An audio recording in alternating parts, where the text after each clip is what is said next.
when we do ayo we la de we se page ya tu ayo we la de mo we uga ayo nu la lo mo we unu no ya la lo mo we afiele uga ayo nu la lo mo wa ya asu wu agbe o le soroti ko be soroti na yan how can I beg you in Germany oh ya beg you in Germany oh ya beg me ne de ima yo agwa e Porsche ihin ni an lawo na ifa mo salo ba we eri hin aje o bo fi big hin se mo yin gbagon no imekin iya ri o fa mo wa o yin gbagon e su sha wa o yin gbagon ya na bona ti gbagon yan rishi wu isu se ika mo gbagon we ika gbagon ni je me agwa wa tun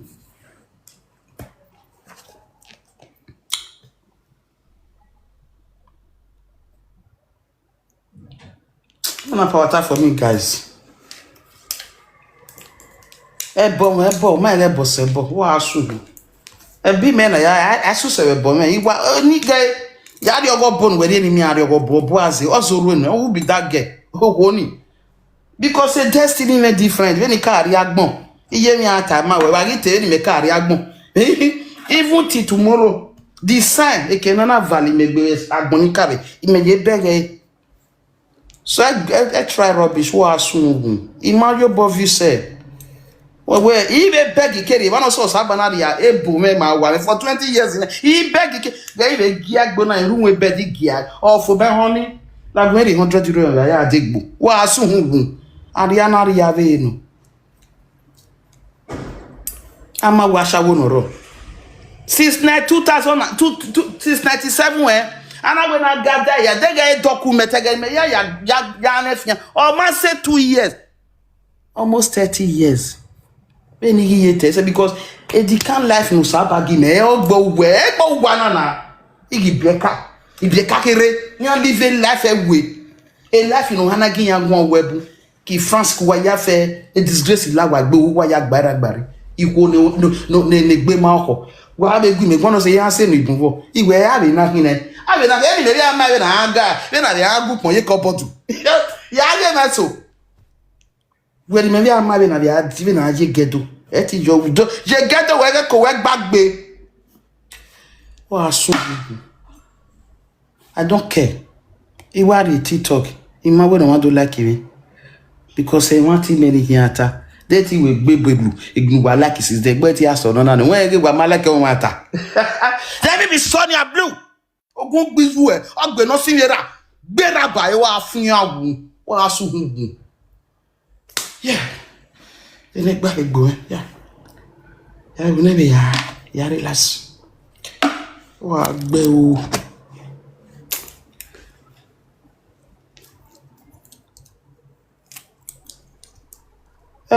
Nigeria mana settle na agbo my kweku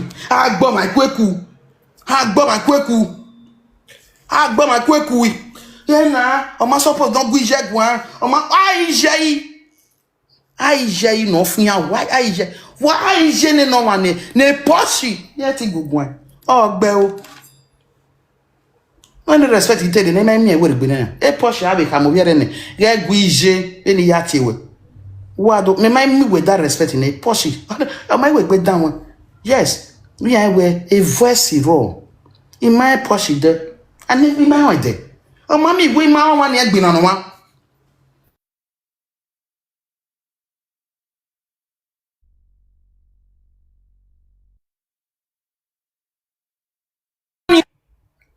I don't get F. What's looking? Iwa tabe noje. Oni ya na eyan ya pase me eyan wi toge. Igbe gwenian. Ya gbegwe no pa mana gbegwe no pa e ba mi na gbegbe me.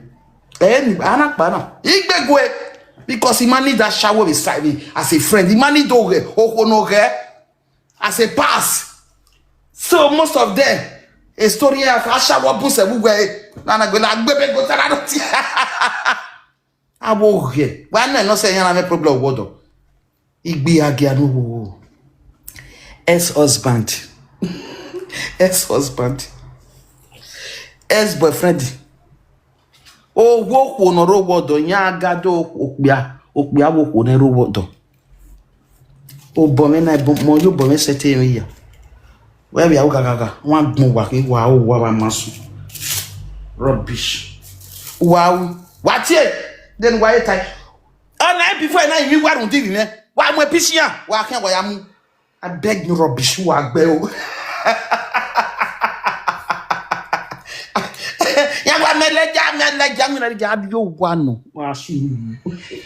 What any name or recon what any name saga continue. Work bell. Megan with anybody in Yana. What the advice saga work bell. I don't stand my way. Both home and Nigeria everywhere. Who work bell? Anything while we me. Oh my cannon. What the saga. Oh, more be you. Work bell. I regret it. No, I'm sorry. I think I will. We need rest for 2 hours.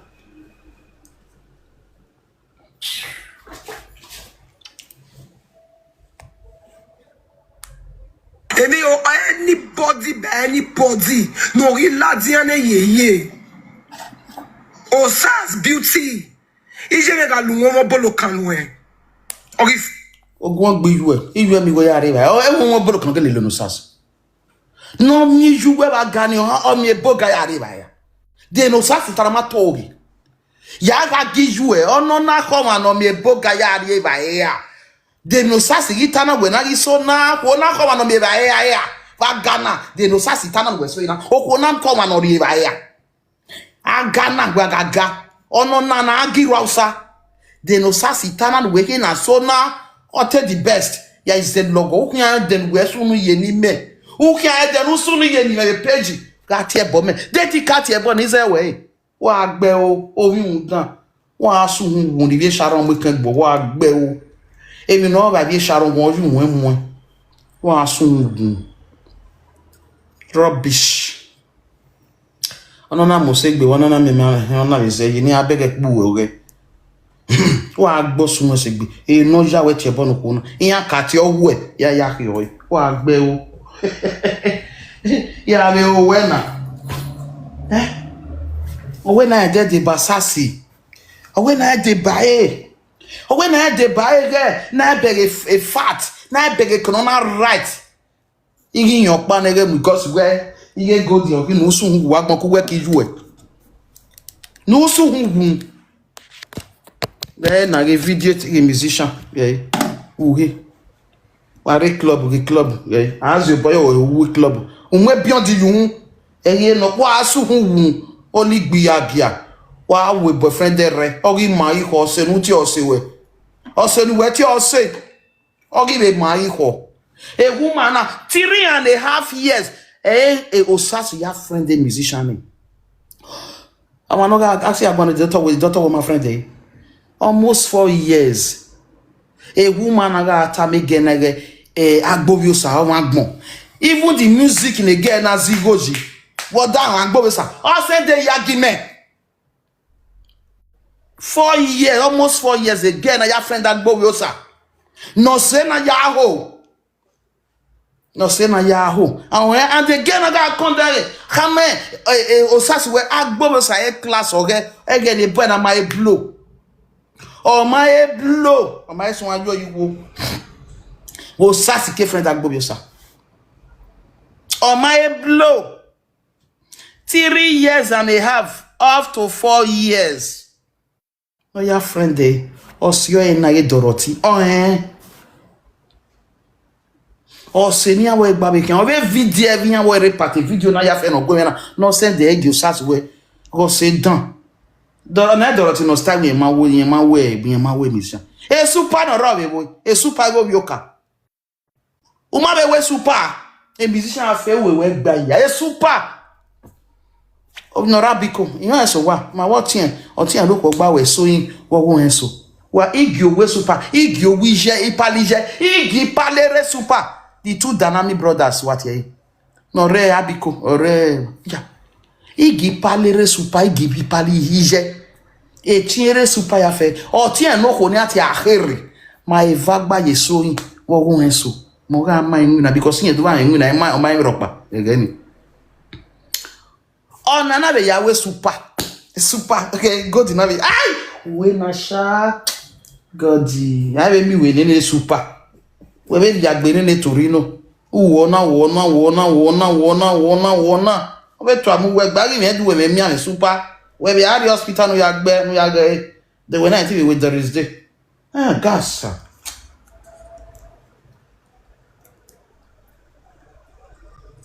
Kia kala. Direct be for yagbale gbo. Oda wa manu ye ke amanu e. Beauty. Inagele love ye ke boy ye. Ama wo bori nyako. Ba kan ya sian wo o ma fe super no ro.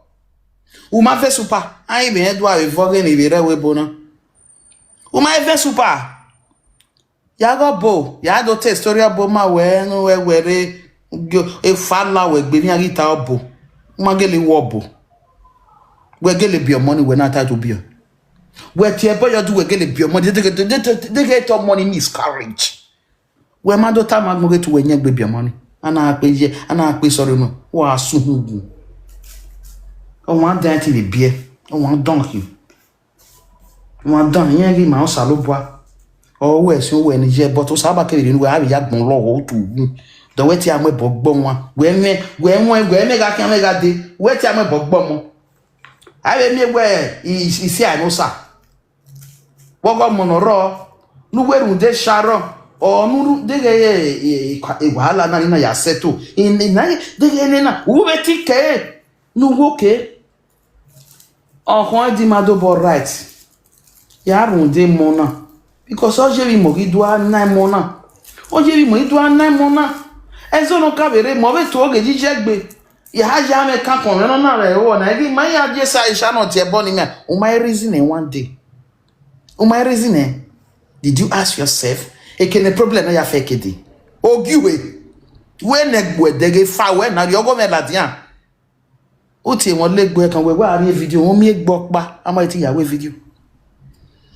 Ni eladi agbele picture nu gbeluwe me ba du na mi wow won ka egbe na won secretary when you go the picture me tin am we wa na ma wa yen gi ne feature no bright ya don win away we live video anyway gbe ya ke president no say not digbe meji ya say club go akin de mokaso wa I get money he melody go ye club in case wala aro you have a passport for how many years no stain cause here feature more bright will die kwa enjoy na amami we megbe la de na we sagaza gwalo ami we na even no okonoro wodo no ge when he made davance e blabapa iladi oladi na woje o ka me kele toto ajeje vigbe me na forget evana no rodu won amos aloba ni ati toto ajo kino jibe vigbe mota wa sunwu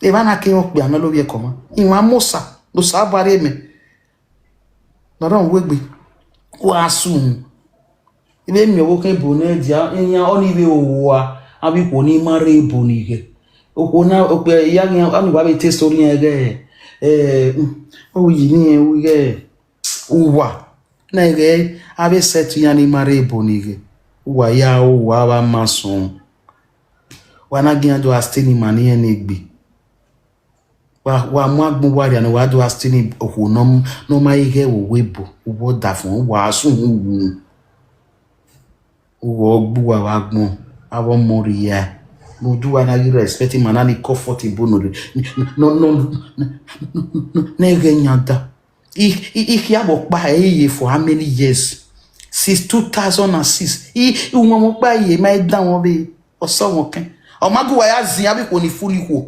wa ba masun iko ni ene gbo abi gon wa na ba shawa ni na yen ya gon webu ade na gon se wa sungun topic na re general no we can we ti ni we e go da bi yo we awon muja o saba iga iwari ezelowuwa the highest thing when we may drop flowers in dokin and say and the flower no be feeding me you say but he ready ni aya view no wa be the viewers no rema the Chris well one the viewers feeding him no na gumegwa wa ya asigo wa a ye ti wa be sort agban no rema ki the video yo wo do or ma kan be Yet it talo fit dive. What a when lion mega mume. Mumen walking would do. Without you yet he leave. You lie. I believe you salom. What to whom? I want if you wait without the go, my yet he leave. No one soon. Garaji. Ya gbadu wa ya be no. Je le gbe le yo.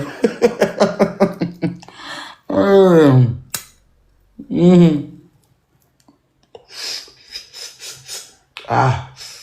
Yeah, this was strong.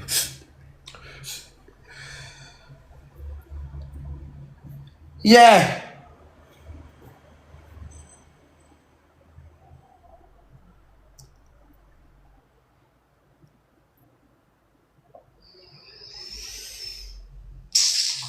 Ew. Why be? I say bulatalo. All our way. Ibalasi balatalo. So, Ibobo wasted Bovela Biasia. Bobo wasted. I wasted.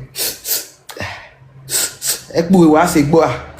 We se gbo we ro to de we wa se gbo wo. Ibu se gbo. Adanyo diku. Adanyo. When I tell Bonnie men no se gbo amen. Then you may see ya say 20 rap, 15 rap a day, 15 rap. I knew we me boto. Whenever we danyo. Adanyo diku. Go ekbu e vyoko. Gay. Iwa gbalo. Imi a de 5 grand there. Egbe 3 days. Egbe 2 days ime. Egbe. But I want me your moment do because when he see there, he had a better at event. America might tell you stop with them because he might fuck up. Oh, wait, me. How women are telling me, Bove, now, oh, wait, the thing go see, you're waiting a mass or not. Oh, wait, that is it. I want to the happiness in a rainbow. Or a bed in a romance.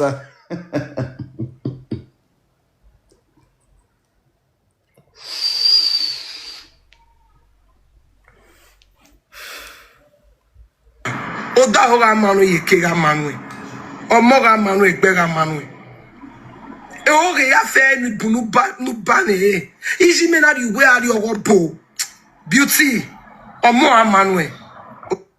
De amanu ekbega manu. E oyeye. Eni ya fe nu tali social media to ba ne. Owo amoma okina ya moma niria. Beauty. Owe bi ya fe lota.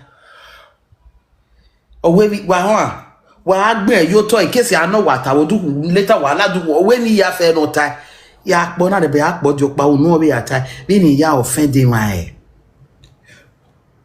you do no every time go to you offend again na no 80 years old e go na ka ma sorry wa mi amia e sorry apology video no do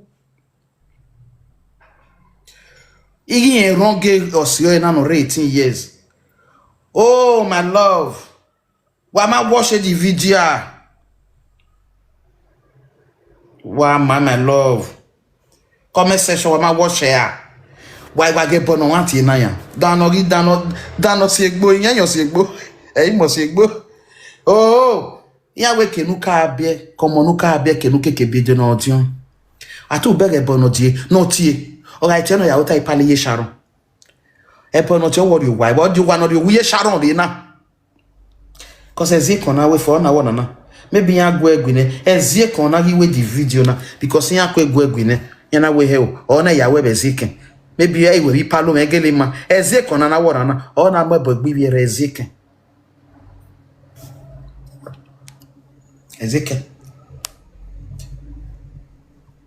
emi ya fe no wu ige ekbuwe na Imbira me yimana bo si fine ona ga hado wesha Jesus hey ye ko flat ye yi la ki pane ko flat abi pe ani vie ko won boni e imade ono si ge ko re imagine e ko we are flat already woman flat 6 inches no so way upper direct omo amata tin awe my love ogahin ige butu. Okay, ma be tizu wa be ya we palestra wa pa be tizi mani. Oh, pe anakina. Wa ko won bona me 7 months pregnant. Oh, pe anakina. Then we je wa pana echo. Oh, kan we no gun we start no. We am we start because of echo we. who wa palestra who wa me 2 minutes opportunity wa re puri wa iri no ina after no go no we be na kini no ku wa ke ya e ya edudu huh no maybe no na ge no maybe the can to matter we small one oh ye lu en na ge ko halale na ye gi gbe na ki bata yi ga fian bi awa ki bata ki stock is wire ga go ge party no ro akara igbe so je white no dey plant e sanoro yan nisan igbe so je white age party age kun igbe igbe ni me black we kun me mistake how ya especially red ije me iya ye mistake tu gbo mo kun ti are party iberi red ije ti yawo imagine onisiyan